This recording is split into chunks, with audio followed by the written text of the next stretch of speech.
রাস্তার দুই দিকে কাফেরেরা দাঁড়ানো, চতুর্দিক থেকে পাথর মারা শুরু করে দিল।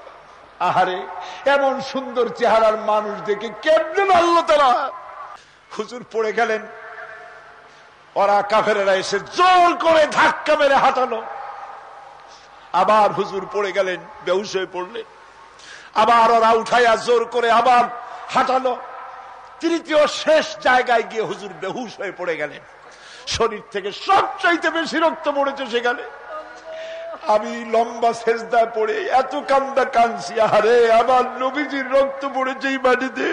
ফেরেশতারা এসে বলছেন, হে রাসূল, আপনার এই অবস্থা থেকে আকাশের ফেরেশতারা কাঁদতে কাঁদতে অস্থির হয়ে গিয়েছে, আপনি আমাদের অনুমতি দেন, এই পাহাড় চাপা দিয়া কাফেরের গোষ্ঠী সাফ করে দেই। আমার নবীজি বললেন, না, আমি তা বলবো না। আমি তো পৃথিবীর মানুষকে প্রতিশোধ দিতে আসি নাই।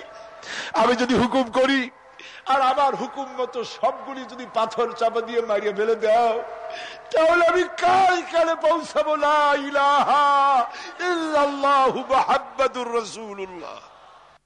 সঙ্গে যায়েদ, রক্তাক্ত শরীর। আরে, যেই শরীরের দিকে মানুষ একবার তাকাইলে চোখ ফিরাইতে পারত না।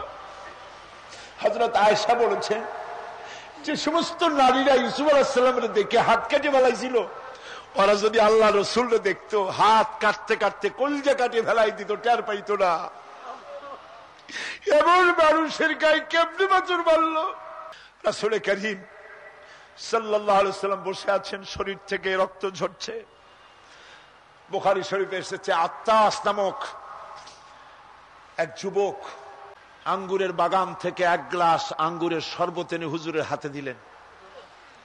এত কষ্টের পর 3 দিনের না খাওয়া ক্ষুধার্ত নবী এক গ্লাস আঙ্গুরের শরবত সবটুকুন পান করে একটা স্বস্তির নিঃশ্বাস ফেললেন। বললেন, তোমার নাম না আত্তাস? তিনি বললেন, হ্যাঁ, আমার নাম আত্তাস। তোমার বাড়ি হযরত ইউনূস আলাইহিস সালামের গ্রামে? বললেন যে হ্যাঁ, আমার বাড়ি ইউনূস আলাইহিস সালামের গ্রামে। যুবক জিজ্ঞেস করলেন, হুজুর, আপনি কি করে বুঝলেন আমার নাম আত্তাস আর আমার বাড়ি ইউনূস আলাইহিস সালামের গ্রামে? আপনি জানলেন কি করে? হুজুর বললেন, আমিও নবী, ইউনূস আলাইহিস সালামও নবী, এক নবীর খবর আর এক নবীর কাছে থাকে।